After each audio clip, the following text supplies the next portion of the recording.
Hello दोस्तों, मेरे भी चौधरी स्वागत करता हूं आप सभी का आपके अपने परिवार पार्थ अकेडमी में। और आप सभी मेरे साथ पढ़ रहे हैं पार सीरीज। इसी पार सीरीज के माध्यम से हम लोग यूट्यूब पर पहली बार संपूर्ण रेलवे के जीके जीएस को यहां पर पढ़ रहे हैं। हम लोगों ने प्रैक्टिस सेट 1 से पढ़ना स्टार्ट किया, तो हम लोगों ने कंप्लीट प्रैक्टिस सेट 19 तक यहां पे पढ़ा है। आज है प्रैक्टिस सेट 20 की बारी। और यदि आप लोग हमारे चैनल पर पहली बार जुड़े तो प्लीज चैनल को लाइक एंड सब्सक्राइब जरूर करिएगा। मैं बिगर किसी देरी से बढ़ूंगा आज की क्लास के पहले प्रश्न पर। चलिएगा शुरुआत करेंगे आज की क्लास की। और आज की क्लास का ये जो फर्स्ट ये जो पहला सवाल आप लोगों को जो यहां पर दे के रखा है, देखिएगा। आप लोगों से पहला सवाल यहां पर ये सवाल पूछा है कि 42वें संविधान संशोधन के अनुसार किसकी लिखित सिफारिश पर राष्ट्रीय आपातकाल की घोषणा कर सकते हैं। यानी पूरे संपूर्ण भारतीय संविधान में हमें एक 42वां संविधान संशोधन जो जो यहां पर देखने को मिलता है, जिसके अनुसार राष्ट्रपति किसकी लिखित सिफारिश, देखो यहां पर बोला है कि लिखित सिफारिश पर वह राष्ट्रीय आपातकाल की घोषणा कर सकते हैं। फर्स्ट ऑप्शन देख के रखा है आप लोगों को प्रधानमंत्री, कैबिनेट मंत्री यहां पर दे के रखे हैं। थर्ड ऑप्शन संसद या इनमें से कोई नहीं। क्या होगा इस सवाल का राइट आंसर? वैसे आप लोगों को ये यहां पर ये याद होना चाहिएगा कि जब भारतीय संविधान की बात करेंगे तो भारतीय संविधान की प्रक्रिया में, भारतीय संविधान में हमें एक 42वां संविधान संशोधन देखने को मिलेगा। और ये आप लोगों का 1976 में देखने को मिलेगा। यहां पर यह प्रस्ताव किया गया कि जब भी महामहिम राष्ट्रपति के द्वारा राष्ट्रीय आपातकाल की घोषणा की जाएगी तब उसे लिखित लिखित यहां पर जरूरत पड़ेगी किसकी? तो जवाब होगा मंत्रिमंडल की। मंत्रिमंडल जब तक लिखित उसे सलाह नहीं देगा, वो भी लिखित लिखित रूप में, तब तक राष्ट्रपति यहां पर राष्ट्रीय आपातकाल की घोषणा नहीं कर सकते। तो यहां पर राष्ट्रपति को ये लिखित सलाह की आवश्यकता रहेगी, वो भी किसकी? मंत्रिमंडल की यहां पर रहेगी। आप लोगों को याद होना चाहिएगा। तब भारत में क्या लग सकता है? तब भारत में राष्ट्रीय आपातकाल लग सकता है। तब ऐसा हो सकता है कि भारत में राष्ट्रपति यहां पर आपातकाल लग जाए, आप लोगों को याद होना चाहिएगा। और वहीं पर जब हम लोग ये बात करेंगे कि पहली बार भारत में राष्ट्रपति आपातकाल, पहली बार राष्ट्रीय आपातकाल कब लगा? राष्ट्रीय जो ये आपका आपातकाल पहली बार भारत में, अगर आप लोगों को सवाल पूछेगा कि पहली बार कब लगा था, तो जवाब याद होना चाहिए कि आपके 25 जून, फिर आपके 1975 से लगा था ये, तो ये आपके 21 मार्च और 1977 तक आप लोगों का पहली बार हमें भारतवर्ष में राष्ट्रीय आपातकाल यहां पर देखने को मिलता है। और कुल मिलाकर यह आपका 21 महीने तक यह आपातकाल हम लोगों को यहाँ पर देखने को जो मिलता है। सवाल आप लोगों को सवाल पूछ लेगा, जब भारत में पहली बार राष्ट्रीय आपातकाल लगा था उस समय भारत के राष्ट्रपति कौन थे? उस समय महामहिम राष्ट्रपति कौन हुआ करते थे? तो आप लोगों को याद होना चाहिए, जब भारत में पहली बार राष्ट्रीय आपातकाल लगा था उस समय भारत के जो राष्ट्रपति हुआ करते थे वो थे फखरुद्दीन अली अहमद। कौन थे? फखरुद्दीन अली यहाँ पर जहमत भारत के उस समय राष्ट्रपति हुआ करते थे, आप लोगों को याद होना चाहिएगा। और उस समय देश के प्रधानमंत्री पद कौन थे? तो प्रधानमंत्री पद पर कौन बैठे थे? आप सभी जाने होंगे, श्रीमती इंदिरा गांधी। श्रीमती इंदिरा गांधी उस समय देश की क्या थी? प्रधानमंत्री थी। आप लोगों को याद होना चाहिए, जब भारत में पहली बार राष्ट्रीय आपातकाल लगा था उस समय टोटल कितने महीनों की लगा था? तो 21 मंथ के लिए भारत में पहली बार राष्ट्रीय आपातकाल की घोषणा यहां पर हुई थी। हम लोगों को ये याद होना चाहिएगा। फिर उसके बाद में प्रस्ताव किया गया कि 42वां संविधान संशोधन 1976 में संपूर्ण भारतीय संविधान में यह संशोधन कर दिया गया कि जब जब भारत में राष्ट्रीय आपातकाल की घोषणा की जाएगी तब मंत्रिपरिषद, जब पूरा मंत्रिमंडल होगा, वह लिखित सलाह देगा, सिफारिश देगा किसको? महामहिम राष्ट्रपति को। तभी भारत में क्या लग सकता है? तभी भारत में राष्ट्रीय आपातकाल लग सकता है। वैसे संपूर्ण भारतीय संविधान में 3 प्रकार के आपातकाल की व्यवस्था हम लोगों को जो देखने को मिलेगी। एक आप लोगों का एक आप लोगों का आर्टिकल 352 में हमें यहाँ पर ये आपका आपातकाल का प्रावधान देखने को मिलेगा। और वहीं पर भारत में आप सभी जानेंगे कि 356 के अंदर हम लोगों को राष्ट्रपति आपातकाल लगता है, क्या सॉरी राष्ट्रपति शासन के बारे में लगता है। और वहीं पर जो आप लोगों का आर्टिकल 360 जो देखने को मिलेगा, यहाँ पर क्या देखने को मिलेगा, तो जवाब होगा कि यहाँ पर हम लोगों को वित्तीय आपातकाल क्या देखने को मिलेगा, हम लोगों को यहाँ पर वित्तीय आपातकाल, वित्तीय जो वित्तीय आपातकाल हम लोगों को यहाँ पर देखने को मिलेगा। तो तीन प्रकार के और भी आर्टिकल आप लोगों को याद होना चाहिए कि आर्टिकल 352, 356 और 360 के बारे में आप लोगों को याद होना चाहिए।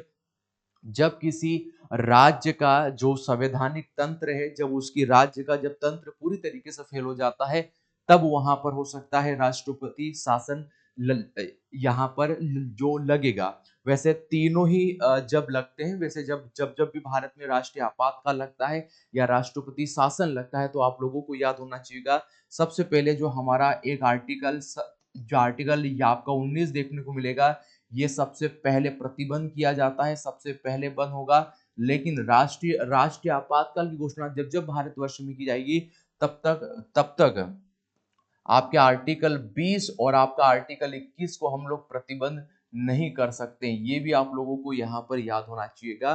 तो हमारे सवाल का जवाब होगा ऑप्शन नंबर बी, यानी जो कैबिनेट जो मंत्रिमंडल होता है वो यहाँ पर लिखित सलाह देगा, और वो भी किसको देगा, राष्ट्रपति को। तभी भारत में क्या लग सकता है, यहाँ पर राष्ट्रीय आपातकाल भारतवर्ष में लग सकता है। चलिएगा बढ़ेंगे नेक्स्ट प्रश्न पर, और जो नेक्स्ट प्रश्न हम लोगों को क्या देखने को मिलेगा, देखिए बच्चों की शिक्षा पर अंतरिम याकोब धारा के 2002 में मौलिक कर्तव्यों के एक भाग के रूप में जोड़ी गई थी, उसी संशोधन में संविधान में पेश किया गया। तो वो कहां पर पेश किया गया, 48 का ए आर्टिकल, 21 ए, 32 ए या 11 ए में यहाँ पर प्रावधान किया गया। तो आप सभी जानेंगे कि यह जब हम लोग बात करेंगे ये मूल अधिकारों की, जब हम लोग भारत में बात करते हैं मूल अधिकार की, तो यहाँ पर आप लोगों का आर्टिकल 21 हमें देखने को मिलेगा, जहां पर स्पष्ट रूप से प्राण जैवम दैहिक स्वतंत्रता दे के रखा है। प्राण जैवम जो आप लोगों का दैहिक स्वतंत्रता यहाँ पर देखने को मिलेगा। और जब यहाँ पर प्राण और दैहिक स्वतंत्रता हम लोगों को जो देखने को मिलेगा, यहीं पर आप लोगों का आर्टिकल 21 ए हम लोगों को सब क्लॉज देखने को मिलेगा। इसी सब क्लॉज में जो यहाँ पर 6 से 14 साल के बच्चों को 6 से 14 साल के बच्चों को निःशुल्क शिक्षा का प्रावधान है। निःशुल्क यहाँ पर शिक्षा का यहाँ पर प्रावधान है, आप लोगों को याद होना चाहिएगा। और ये जो निःशुल्क शिक्षा का जो प्रावधान हम लोगों को देखने को मिलेगा, ये भी याद होना चाहिएगा कि यह जो शिक्षा का ये जो शिक्षा का प्रावधान है, यह आप लोगों का पूर्णतः अधिनियम कब बनता है, पूर्णतः ये आप लोगों का अधिनियम कब बनता है, तो ये 2009 में बनता हुआ हम लोगों को देखने को मिलेगा। तो हमारा सवाल का राइट आंसर होगा आर्टिकल 21 ए, हमारे सवाल का बिल्कुल राइट आंसर हम लोगों को यहाँ पर देखने को मिलता है। चलिएगा बढ़ेंगे नेक्स्ट प्रश्न पर, और जो नेक्स्ट प्रश्न हम लोगों को यहाँ पर क्या देखने को मिलेगा, नेक्स्ट प्रश्न हम लोगों को जो देखने को मिलेगा, नौसैनिक व्यापार के संदर्भ में कार्टज प्रणाली का प्रयोग निम्नलिखित में से किसके द्वारा किया गया था। तो जब भारत में यूरोपियंस का आगमन हुआ था, तो यूरोपियंस में किस देश के मूल निवासियों के द्वारा भारत में सबसे पहले कार्टज प्रणाली का प्रयोग किया गया था, यानी समुद्र में पहली बार नियंत्रण रखने का सबसे पहले यहाँ पर प्रयास किया गया था। आप लोगों से यह यहाँ पर पूछा है, चार ऑप्शन आप लोगों को देखने को मिलेंगे, डच, फ्रेंच या फिर अंग्रेजी या पुर्तगाली।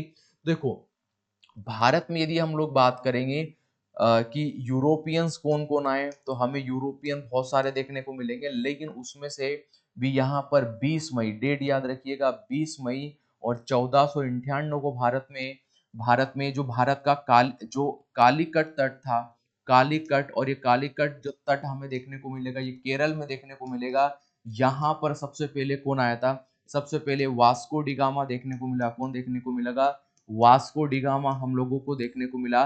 केवल यह एक पुर्तगाली यात्री था। क्या था ये? पुर्तगाली यात्री हम लोगों को देखने मिला था। सबसे पहले ये व्यक्ति आया, फिर इसके बाद में जो पुर्तगाली हम लोगों को गवर्नर, पुर्तगाली गवर्नर, जो पहला गवर्नर हम लोगों को यहाँ पर देखने को मिला जिसका नाम था फ्रांसिस्को यलमीडा। यलमीडा पहला गवर्नर हुआ करता था, आप लोगों को याद होना चाहिएगा। और सेकंड गवर्नर कौन हुआ? और सेकंड गवर्नर, सेकंड पुर्तगाली ये गवर्नर कौन आया भारत में? जवाब होगा ये आपका अबुकर्क। कौन आया? ये अबुकर्क आया। और तीसरा गवर्नर भारत में कौन आया? तीसरा गवर्नर हमें भारत में कौन हमें पुर्तगाली गवर्नर भारत में देखने को मिलेगा? तो जिसका नाम है निनो डी कुना। क्या नाम है? निनो डी। ये आप लोगों को याद होना चाहिएगा। तो हमें भारत में 3 पुर्तगाली गवर्नर यहाँ पर देखने को मिलेंगे। फ्रांसिस्को डी अल्मीडा ने क्या किया था भारत में? ये भारत में नीले जल की नीति अपनाई थी। यानी भारत में सबसे पहले एक पुर्तगाली गवर्नर हुआ करता था जिसका नाम था अल्मीडा, जिसने समुद्र में क्या लगा दिया था? समुद्र के रास्ते में सबसे पहले इसने टैक्स प्रणाली का प्रयोग किया। आप लोगों को याद होना चाहिएगा, जिसे हम लोगों ने कार्टेज कहा था। और उसके बाद जो याकूब कर्क आया था, जो इसने सबसे पहले बीजापुर के शासक, कौन? बीजापुर के जो शासक हुआ करते थे, बीजापुर के शासक से इसने सबसे पहले जो 1510 में क्या जीता था? सबसे पहले यहाँ पर गोवा जीता था। आप लोगों को याद होना चाहिएगा। और नीनो डी जो हमें देखने को मिलेगा, थर्ड जो गवर्नर आया था, इसने क्या किया था कि गोवा को अपनी राजधानी बनाया था। गोवा को अपनी क्या बना लिया था? राजधानी यहाँ पर बना लिया था। आप लोगों को याद होना चाहिए। फिर उसके बीच में हम लोगों को यहाँ पर, वैसे हमारे सवाल का राइट आंसर हमें ऑप्शन नंबर डी देखने को मिलेगा। यानी पुर्तगालियों ने सबसे पहले कार्टेज यहाँ पर प्रणाली का प्रयोग किया था, ये आप लोगों को याद होना चाहिए। और वहीं पर जब हम लोग फ्रेंच और आपके अंग्रेजों की बात करते हैं, तो हम लोगों को भारतवर्ष में एक बैटल ऑफ वांडीवाश भी देखने को मिलेगा। तो यहीं पर हम लोगों को 1759 के लगभग में हम लोगों को एक बैटल ऑफ वांडीवास देखने को मिला। बैटल ऑफ वांडीवास हम लोगों को देखने को मिलेगा। और ये बैटल ऑफ वांडीवास दो के बीच में हुआ था। एक तरफ तो फ्रांसीसी थे, एक तरफ फ्रांसीसी हुआ करते थे, और एक तरफ आपके अंग्रेज हुए। अब इस युद्ध में क्या हुआ था? ये आपके अंग्रेज जीत गए, लेकिन कौन हार गए थे? फ्रांसीसी यहाँ पर हार गए। ये युद्ध जो रुकता है वो कौन सी संधि के द्वारा रुकता है?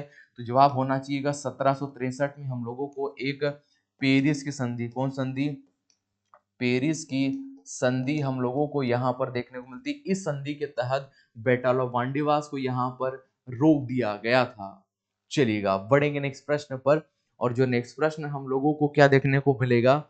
वेदों के एक महत्वपूर्ण टीकाकार सयाना निम्नलिखित में किस साम्राज्य से संबंधित है? किस साम्राज्य के लगभग में हमें सयाना एक टीकाकरण यहाँ पर देखने को मिलता है?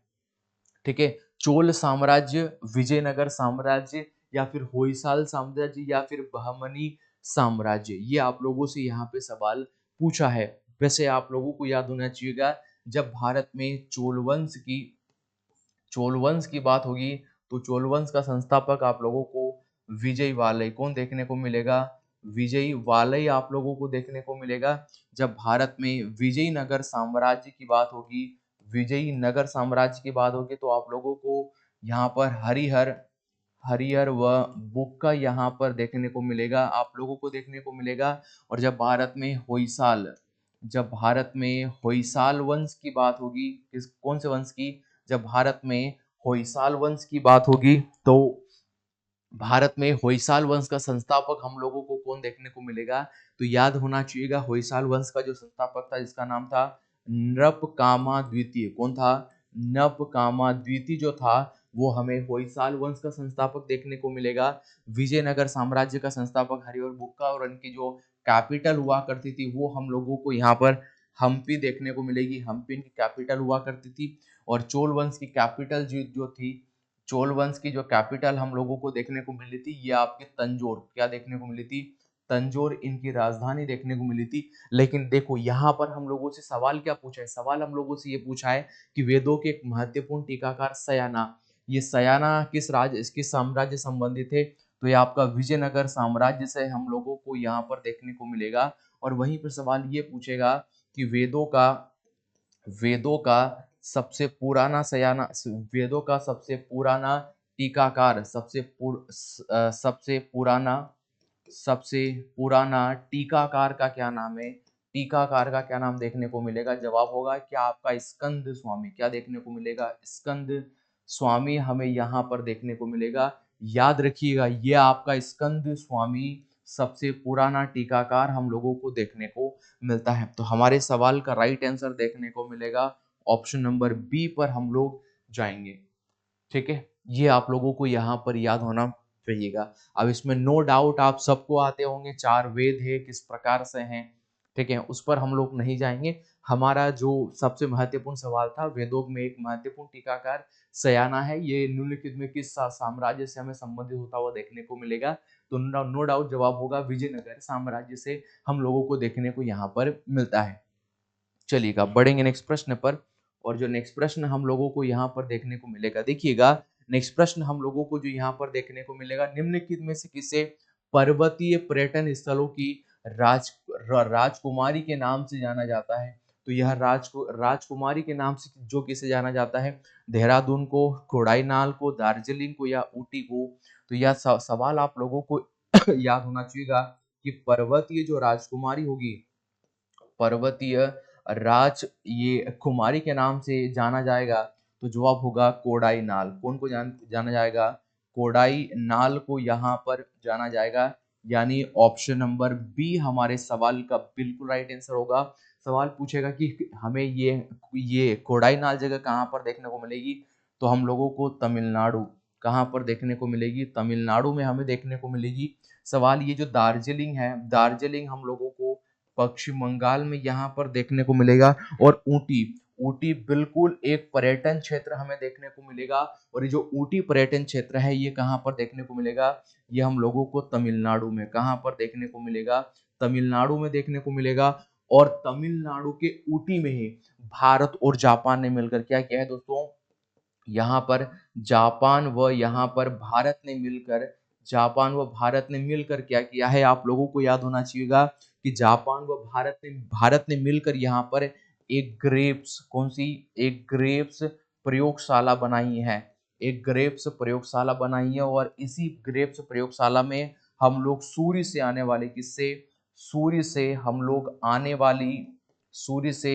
आने वाली हम लोग जो गामा रेज है, उस गामा रेज का हम लोग भारत में रहकर क्या कर रहे हैं? जवाब होगा कि हम भारत में स्टडी यहाँ पर कर रहे हैं। कहाँ पर? कौन सी प्रयोगशाला में कर रहे हैं? तो जवाब होगा ग्रेप्स प्रयोगशाला में भारत और जापान मिलकर जो वर्तमान में सूर्य से हमें गामा रेज जो ये देखने को मिलती है, उसका भारत और जापान मिलकर यहाँ पर उन दोनों के बारे में स्टडी कर रहे हैं। ये भी आप लोगों को यहाँ पर याद होना चाहिएगा। ठीक है, बिल्कुल ऑप्शन नंबर बी जो है वो बिल्कुल हमारे सवाल का राइट आंसर हम लोगों को देखने को मिलता है। चलिएगा बढ़ेंगे नेक्स्ट प्रश्न पर। और जो नेक्स्ट प्रश्न हम लोगों को यहाँ पर क्या देखने को मिलेगा, देखिएगा नेक्स्ट प्रश्न क्या है। और नेक्स्ट प्रश्न देखने को मिलेगा, भारत के प्रधानमंत्री अपने सरकार के खिलाफ अविश्वास जो प्रस्ताव पर कब मतदान में भाग नहीं ले सकते? यदि वह, यानी जब वर्तमान सरकार में जो भी वर्तमान सरकार हो, यदि उस वर्तमान सरकार के खिलाफ किसी प्रकार का लो कॉन्फिडेंस मोशन यहाँ पर आया है, अविश्वास प्रस्ताव यदि उनके खिलाफ आया है, तो भारत का प्रधानमंत्री कब कब उसके पक्ष में वोट यहाँ पर नहीं कर सकता, या उसके विरोध में माफी चाहूंगा, उसके खिलाफ कब यहाँ पर वोट नहीं कर सकता? तो 4 ऑप्शन आप लोगों को देखने को मिलेंगे। फर्स्ट ऑप्शन है राज्यसभा का जब वह मेंबर हो। सेकंड हमें देखने को मिलेगा कि जब बहुमत में सरकार हो, लोकसभा के विपक्षी दलों द्वारा निषिद्ध, यानी लोकसभा के विपक्ष के द्वारा जब उसका विरोध किया जाता है। लोकसभा का जब वह सदस्य हो, यानी इस परिस्थिति में कब एकमात्र ऐसी परिस्थिति बनती है जब उस प्रस्ताव खिलाफ वह भारत का प्रधानमंत्री वोट नहीं कर सकता? तो आप लोगों को याद होना चाहिए, जब वह लोकसभा का मेंबर होता है तब बिल्कुल करेगा, तब बिल्कुल वह उसके खिलाफ वोट करेगा। ये तो आप लोगों को याद होगा, लोकसभा के विपक्षी दलों द्वारा निषिद्ध या उस पर रोक लगाई जाए कि उनका विरोध किया जाए, बिल्कुल विरोध करने से कुछ नहीं होगा, वो तो आपके खिलाफ वोट करेंगे जब बहुमत में हो, बिल्कुल किया जाएगा। लेकिन आप लोगों को याद रखना है, जब भारत का प्रधानमंत्री राज्यसभा का सदस्य होता है तो वह उसके खिलाफ यहाँ पर वोट नहीं कर सकता। ऑप्शन नंबर ए हमारे सवाल का बिल्कुल यहाँ पे राइट आंसर देखने को मिलता है। चलिएगा पढ़ेंगे नेक्स्ट प्रश्न पर, और जो नेक्स्ट प्रश्न हम लोगों को क्या देखने को मिलेगा, जो नेक्स्ट प्रश्न है, निम्नलिखित में से कौन सा एक दीर्घ निकाय का एक टीका है, कौन सा दीर्घ निकाय का एक टीका हम लोगों को देखने को मिलेगा।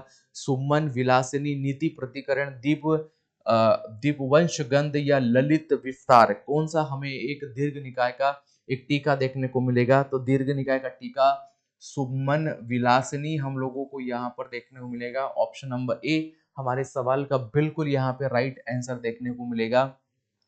अब यहाँ पर क्या है, तो बौद्ध धर्म में, बौद्ध धर्म का प्रमुख रूप से हम लोगों को एक यहाँ पर निकाय देखने को मिलेगा, जिसे हम लोगों को बौद्ध धर्म में प्रमुख रूप से 5 निकाय यहाँ पर देखने को मिलेंगे। जैसे हम लोग बात करेंगे एक आपके दीर्घ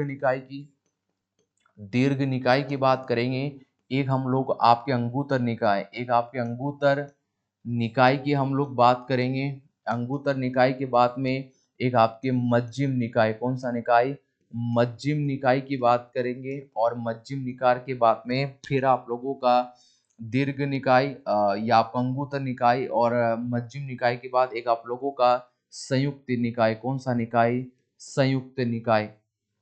तो हमें प्रमुख रूप से 5 निकाय देखने को मिलेंगे। एक अभी मुझे यहाँ पर याद नहीं आ रहा, दीर्घ निकाय, फिर आपका अंगुत्तर, मध्यम निकाय, संयुक्त निकाय, और एक आपका खुद्दक निकाय, कौन सा निकाय, खुद्दक निकाय। तो हमें आपके बौद्ध धर्म में 5 प्रमुख हम लोगों को निकाय यहाँ पर देखने को मिलेंगे। ये आप लोगों को याद होना चाहिएगा, दीर्घ निकाय, आपका अंगुत्तर निकाय, मध्यम निकाय, संयुक्त निकाय या खुद्दक निकाय। अब जो यहाँ पर आप लोगों के बौद्ध धर्म का जो ये आपका अंगुत्तर निकाय देखने को मिलेगा, यहीं पर 16 महाजनपद के बारे में हम लोगों को जानने को मिलता है। तो आपसे पूछेगा बौद्ध धर्म के कौन से निकाय में 16 महाजनपद का विस्तार देखने को मिलेगा, तो जवाब होगा कि आपके अंगुत्तर निकाय में हम लोगों को यहाँ पर देखने को मिलेगा। और वहीं पर दीर्घ निकाय में भी हमें महाजनपदों का उल्लेख देखने को मिलेगा, लेकिन हम लोगों को यहाँ पर 14 महाजनपद का हमें यहाँ पर आपका उल्लेख देखने को मिलेगा। तो देखो ये आपका अंगुत्तर निकाय में 16, लेकिन आपके दीर्घ निकाय में 14 महाजनपद के बारे में हमें यहाँ पर जानकारी प्राप्त होती है। तो बौद्ध धर्म के ये प्रमुख 5 निकाय देखने को मिलेंगे, ये भी आप लोगों को यहाँ पर आ सकते हैं, तो याद रखना पड़ेगा। और ये ललित विस्तार में क्या है, ऑप्शन नंबर डी हमें देखने को मिलेगा ललित विस्तार। तो ललित विस्तार में क्या है, तो हमें यानी गौतम बुद्ध की जीवनी, यहाँ पर बुद्ध जीवनी हम लोगों को यहाँ पर देखने को मिलेगी, ये हमें ललित विस्तार में देखने को यहाँ पर मिलता है। चलिएगा बढ़ेंगे नेक्स्ट प्रश्न पर, और जो नेक्स्ट प्रश्न हम लोगों को क्या देखने को मिलेगा, या आपके इसरो द्वारा विकसित 4th पीढ़ी का प्रक्षेपण यान था। तो कौन सा 4th पीढ़ी का प्रक्षेपण यान देखने को मिलेगा, SLV हम लोगों को पहली पीढ़ी का हम लोगों को देखने को मिलेगा, फिर आपका SLV सेकंड पीढ़ी का, थर्ड पीढ़ी का PSLV polar satellite launch vehicle, ये हमें थर्ड पीढ़ी का, और जियो सैटेलाइट लॉन्च व्हीकल, ये हम लोगों को 4th पीढ़ी का यहाँ पर देखने को मिलेगा। तो ये सारी पीढ़ियां भी आप लोगों को याद होना चाहिए, पूछ सकता है। तो ऑप्शन नंबर डी हमारे सवाल का बिल्कुल यहाँ पे राइट आंसर देखने को मिलेगा।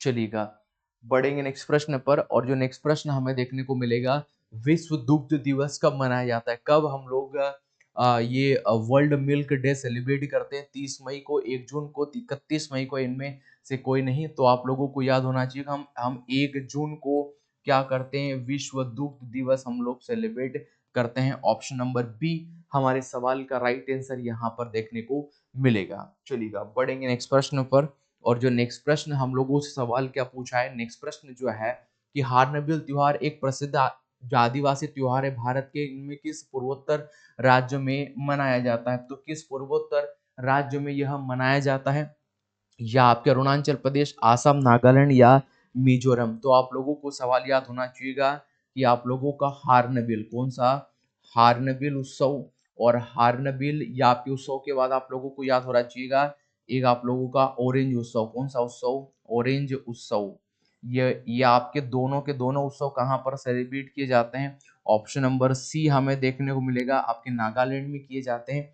ठीक है, तो ये आप लोगों का नागालैंड में सेलिब्रेट किया जाता है। ठीक है, एक इसके साथ में फिर आपका ऑरेंज उत्सव आप लोगों को याद होना चाहिएगा, और एक आपका हार्नबिल आप लोगों को यहाँ पर याद होना चाहिएगा। चलिएगा बढ़ेंगे नेक्स्ट प्रश्न पर, और जो नेक्स्ट प्रश्न हम लोगों से क्या सवाल पूछा है, भारतीय रक्षा मंत्रालय द्वारा राफेल विमान किस देश से हम लोगों ने खरीदा है। तो हाल ही में चर्चा में बना हुआ है, राफेल हम लोगों ने किस देश से खरीदा है, मैक्सिको, फ्रांस, इजराइल या रूस। देखो आप लोगों को याद होना चाहिएगा कि जब भारत में राफेल विमान की बात होगी तो राफेल विमान हम लोगों ने किस देश से खरीदा है, तो हम लोगों ने फ्रांस से खरीदा है। और वहीं पर आप लोगों का आईएनएस वेला, वेला ये भी हम लोगों ने किसी देश के सहयोग से खरीदा है, फ्रांस से हम लोगों ने खरीदा है।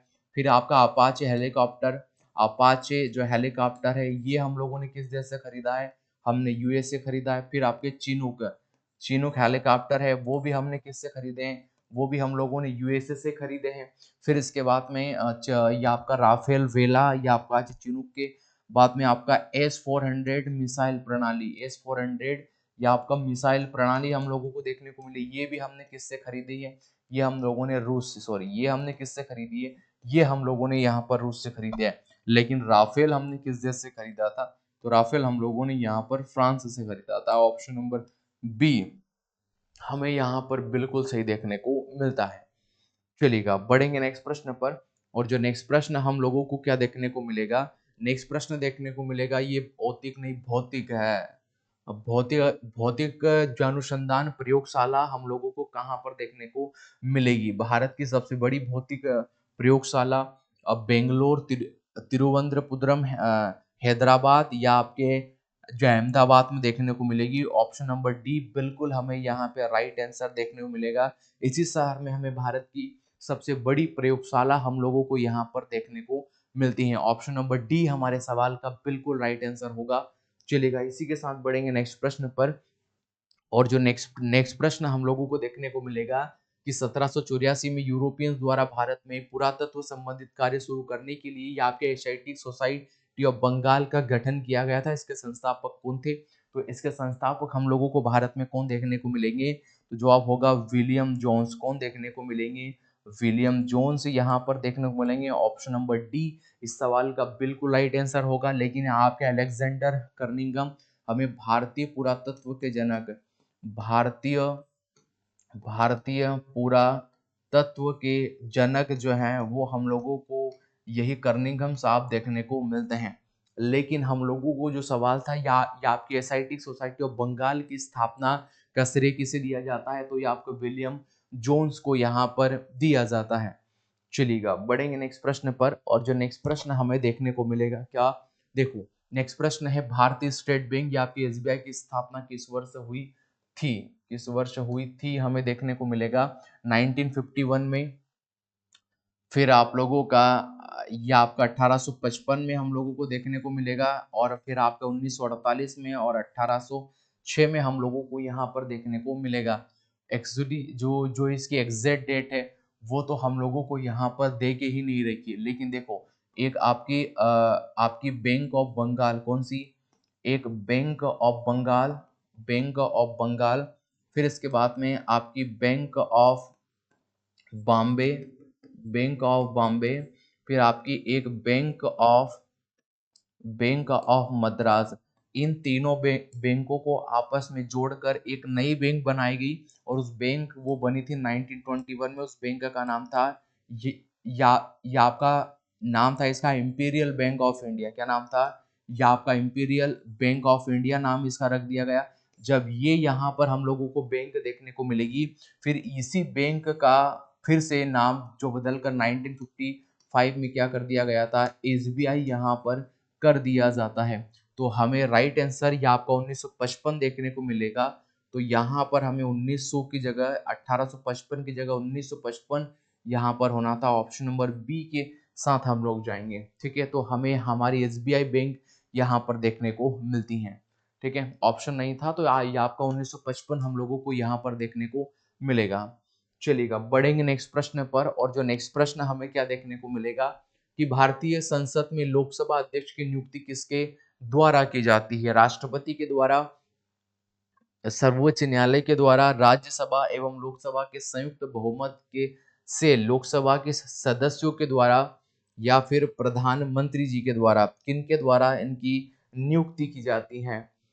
वैसे ऑप्शन थोड़ा सा गलत दे दिया है। जब जब भारत में लोकसभा अध्यक्ष की बात होगी तो यह केवल लोकसभा के सदस्य के द्वारा ही इनको चुना जाएगा। तो राज्यसभा यहाँ पर शामिल नहीं होगी, केवल लोकसभा यहाँ पर क्या होगी, शामिल होगी। केवल लोकसभा के जो मेंबर होंगे उन्हीं के द्वारा यहाँ पर क्या किया जाता है, इनको चुना जाता है। ठीक है, ये आप लोगों को याद होना चाहिएगा। और लोकसभा के अध्यक्ष का जो प्रावधान हम लोगों को देखने को मिलेगा, ये हम लोगों को आर्टिकल, भारतीय संविधान के आर्टिकल 93 में हमें यहाँ पर देखने को मिलता है। ठीक है, तो केवल लोकसभा के जो मेंबर है उनके द्वारा क्या किया जाता है, इनको नियुक्त किया जाता है और चुना जाता है। चलिएगा बढ़ेंगे नेक्स्ट प्रश्न पर। और जो नेक्स्ट प्रश्न हम लोगों को देखने को मिलेगा, तो यहाँ पर राउरकेला में स्थित ये आपका स्पाइस संयंत्र में किस बांध से पानी लेता है, मतलब किस बांध का पानी का यहाँ पर प्रयोग किया जाता है इस राउरकेला स्टील प्लांट में? तो जो राउरकेला स्टील प्लांट में बेसिकली हमें एक सुवर्ण रेखा नदी, कौन सी दोस्तों, एक सुवर्ण रेखा नदी, तो सुवर्ण रेखा जो नदी है इसका प्रयोग हम लोगों को यहाँ पर देखने को मिलता है। इस नदी का पानी आता है, लेकिन फिर भी इसे जब यहाँ पर ऑप्शन नहीं है तो आप हीराकुंड बांध लगा सकते हैं, इससे भी कभी कभार इसमें पानी यहाँ पर दिया जाता है। ठीक है, लेकिन सवाल तो आप लोगों से यही पूछेगा कौन सी रिवर का यहाँ पर पानी प्राप्त होता है, तो हीराकुंड, ये सुवर्ण रेखा नदी का या ये वाले इस्पात संयंत्र को पानी यहाँ पर दिया जाता है। ठीक है, चलो बढ़ेंगे नेक्स्ट प्रश्न पर। और जो नेक्स्ट प्रश्न हम लोगों को देखने को क्या मिलेगा कि गोदावरी नदी कहाँ से होकर बहती है? कौन कौन से राज्यों से होकर गोदावरी रिवर जो निकलती है? महाराष्ट्र और आंध्र प्रदेश बिल्कुल निकलती है, महाराष्ट्र, उड़ीसा, आंध्र प्रदेश बिल्कुल निकलती है। महाराष्ट्र, कर्नाटक, आपके आंध्र प्रदेश, महाराष्ट्र, कर्नाटक, उड़ीसा या फिर आंध्र प्रदेश। देखो सबसे पहले तो ये महाराष्ट्र में जाएगी, सॉरी महाराष्ट्र से तो निकलती है, महाराष्ट्र के बाद में इसका कुछ हिस्सा छत्तीसगढ़, इसके बाद में फिर यह तेलंगाना, तेलंगाना के बाद फिर यह आंध्र प्रदेश, और आंध्र प्रदेश के बाद फिर यह उड़ीसा। कहाँ पर जाती है? उड़ीसा यहाँ पर जाती हुई हम लोगों को देखने को मिलेगा। ठीक है, तो यहाँ पर प्रवाह, मजरा, प्राणहिता और पूर्णा। कौन दोस्तों? पूर्णा इसकी प्रमुख हमें सहायक नदी यहाँ पर देखने को मिलती है। तो कर्नाटक में नहीं जाती है, इसके लिए हम महाराष्ट्र और आंध्र प्रदेश यहाँ पर देख रखा है, तो ऑप्शन नंबर बी के साथ हम लोग जाएंगे, क्योंकि महाराष्ट्र, उड़ीसा और आंध्र प्रदेश तीनों में यहाँ पर रहती है। जहाँ पर कर्नाटक है वहां तो हम लोग नहीं जाएंगे। चलिएगा बढ़ेंगे नेक्स्ट प्रश्न पर। और जो नेक्स्ट प्रश्न हम लोगों को देखने को मिलेगा, निम्नलिखित में से कौन सा संविधान संशोधन यह कहता है कि ग्राम पंचायत में 1/3 सीटें महिलाओं के लिए आरक्षित होना चाहिए? तो ये 73 वाला कॉन्स्टिट्यूशनल अमेंडमेंट एक्ट कहता है। ऑप्शन नंबर डी बिल्कुल इस सवाल का राइट आंसर देखने को मिलेगा। चलिएगा बढ़ेंगे नेक्स्ट प्रश्न पर। और जो नेक्स्ट प्रश्न हम लोगों को क्या देखने को मिलेगा, हम लोगों को यहाँ पर दिया है वेतला राष्ट्रीय उद्यान। कौन सा? वेतला राष्ट्रीय उद्यान कहाँ पर स्थित है? तो ये झारखंड में स्थित हम लोगों को देखने को मिलेगा। कौन सा? वेतला। हम लोगों को यहाँ पर वेतला राष्ट्रीय उद्यान, वेतला राष्ट्रीय उद्यान आप लोगों को याद होना चाहिए। और वहीं पर हजारीबाग राष्ट्रीय उद्यान। कौन सा? हजारीबाग राष्ट्रीय उद्यान आप लोगों को याद होना चाहिए। और वहीं पर पलामू, कौन सा? आपका पलामू आपका अभ्यारण्य भी आपके झारखंड में ही देखने को मिलेगा। और वहीं पर झारखंड में आपका गौतम बुद्ध अभ्यारण्य। कौन सा? गौतम बुद्ध अभ्यारण्य हम लोगों को यहाँ पर देखने को मिलेगा। तो ये सभी झारखंड के हैं जो आप लोगों को याद होना चाहिए। और वहीं पर छत्तीसगढ़ के सवाल पूछेगा तो कांगेर, कौन सा हो जाएगा? कांगेर घाटी। कांग्रेस लिख दिया हमने, नहीं, कांग्रेस को तो होना ही नहीं चाहिए यहाँ पर आप लोगों को यहाँ पर कांगेर घाटी। कौन सा? कांगेर घाटी, और कांगेर घाटी के बाद में गुरु घासीदास, कौन, गुरु घासीदास, घासीदास अभ्यारण्य। ये हमें दो कहाँ पर देखने को मिलेंगे, छत्तीसगढ़ में हम लोगों को देखने को मिलते हैं। लेकिन सवाल पूछा था कि बेतला राष्ट्रीय उद्यान कहाँ पर देखने को मिलेगा, तो ये बेतला हम लोगों को झारखंड राज्य में देखने को मिलता है। अब आप सभी को जवाब ये देना है कि वर्तमान झारखंड के मुख्यमंत्री कौन है। ठीक है, इस सवाल का जवाब आप लोगों को देना है। नेक्स्ट प्रश्न हम लोगों से सवाल पूछा है कि निम्नलिखित में से कौन सा राष्ट्रीय उद्यान महाराष्ट्र में स्थित नहीं है। कौन सा महाराष्ट्र में स्थित नहीं है? गुंगामल राष्ट्रीय उद्यान, ताड़ोपा राष्ट्रीय उद्यान, नवेगांव राष्ट्रीय उद्यान या बांधवगढ़ राष्ट्रीय उद्यान। तो ये तीनों हमें महाराष्ट्र में देखने को मिलेंगे, लेकिन जो बांधवगढ़ राष्ट्रीय उद्यान है ये हमें महाराष्ट्र में देखने को मिलेगा। ये बिल्कुल हमारे प्यारे मध्य प्रदेश में हम लोगों को देखने को मिलेगा, और यह एक प्रोजेक्ट टाइगर में शामिल है। एक प्रोजेक्ट टाइगर में शामिल हम लोगों को एक राष्ट्रीय उद्यान देखने को मिलेगा। पूरे भारतवर्ष में सर्वाधिक जो बाघों का घनत्व देखने को मिलेगा वो इसी राष्ट्रीय उद्यान है। यहाँ पर प्रत्येक 8 किलोमीटर में एक बाघ हम लोगों को यहाँ पर देखने को मिलता है। ऑप्शन नंबर डी हमारे सवाल का बिल्कुल यहाँ पे राइट आंसर देखने को मिलता है। चलिए आगे बढ़े, चलिए पढ़ेंगे नेक्स्ट प्रश्न पर। और जो नेक्स्ट प्रश्न हम लोगों को देखने को मिलेगा कि यहाँ पर निम्नलिखित में से किसे देश के लोकतंत्र का मंदिर कहा जाता है। आज का पूरा मॉक टेस्ट जो जीएस सेट या आप लोगों का 20 हम लोग पढ़ रहे हैं बेहद सरल है। मुझे कुछ ऐसा टफ नहीं लग रहा है आज में, इससे पहले अच्छे खासे टफ थे। आज तो बिल्कुल बेहद सरल सवाल देखने को मिलेंगे। देश के लोकतंत्र का मंदिर कहा जाता है राजघाट को, नहीं, सर्वोच्च न्यायालय, अशोक स्तंभ या संसद। तो भारतीय संसद को यहाँ पर लोकतंत्र का मंदिर कहा जाता है। ऑप्शन नंबर डी हमें यहाँ पर देखने को मिलता है इस सवाल का राइट आंसर। चलिएगा बढ़ेंगे नेक्स्ट प्रश्न पर। और जो नेक्स्ट प्रश्न हम लोगों को देखने को मिलेगा, जो नेक्स्ट प्रश्न है, कथक के बनारस घराने के संस्थापक कौन थे? या आपका ईश्वरी प्रसाद, राजा चक्रधर सिंह, शंभू महाराज या जानकी प्रसाद। तो हम लोगों को जानकी प्रसाद साहब इसी कथक घराने के, बनारस घराने के वास्तविक संस्थापक देखने को मिलते हैं। ऑप्शन नंबर डी हम लोगों को यहां पर देखने को मिलेगा। चलिएगा बढ़ेंगे नेक्स्ट प्रश्न पर। और जो नेक्स्ट प्रश्न हम लोगों को देखने को मिलेंगे, निम्नलिखित में किस खिलाड़ी का संबंध बैडमिंटन से है? तो किनका संबंध बैडमिंटन से है? तो यहाँ पर के श्रीकांत का संबंध बैडमिंटन से हमें देखने को मिलेगा। मनु भाकर को तो आप सभी जानेंगे, हाल ही में इन्होंने निशानेबाजी में, किसमें, निशानेबाजी में इन्होंने क्या किया है, अभी आप इन्होंने 2 ये ब्रांज मेडल यहाँ पर पेरिस ओलंपिक में प्राप्त किए। 2 लगातार ब्रांज मेडल प्राप्त करने वाली ये भारत की पहली महिला बनी है। मनिका बत्रा, आप सभी जानेंगे कि यह एक टेबल टेनिस खिलाड़ी है।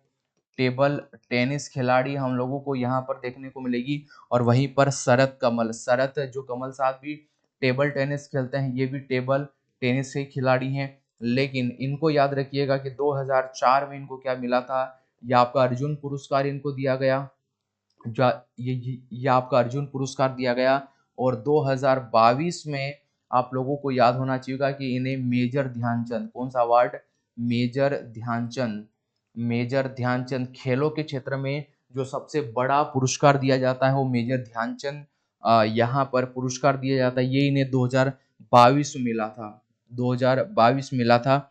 मेरा आप लोगों से ये सवाल है कि शरद जो साहब हैं वो भारत के किस राज्य के मूल निवासी देखने को मिलते हैं? इस सवाल का जवाब आप सभी को कमेंट बॉक्स में मुझे देना है। चलिएगा बढ़ेंगे नेक्स्ट प्रश्न पर। और जो नेक्स्ट प्रश्न हम लोगों को देखने को मिलेगा कि भारत सरकार ने के द्वारा अंटार्कटिका में निर्मित प्रथम शोध केंद्र का क्या नाम था? यानी हमने आपके अंटार्कटिका में रिसर्च सेंटर बनाया था, उसका क्या नाम देखने को मिलेगा? वैशाली, मैत्री, भारती या फिर दक्षिण गंगोत्री। तो देखिएगा 1984 में हम लोगों ने सबसे पहले बनाया था, जिसका नाम था दक्षिण गंगोत्री। क्या नाम था? दक्षिण गंगोत्री हमें देखने को मिलेगा। इसके बाद 1989 में हम लोगों ने बना लिया मैत्री, लेकिन यह दोनों वर्तमान स्थिति में बंद हो चुके हैं। लेकिन फिर हम लोगों ने जब 2012 और 13 में बनाया था, जिसका नाम था भारत भारती। क्या नाम था?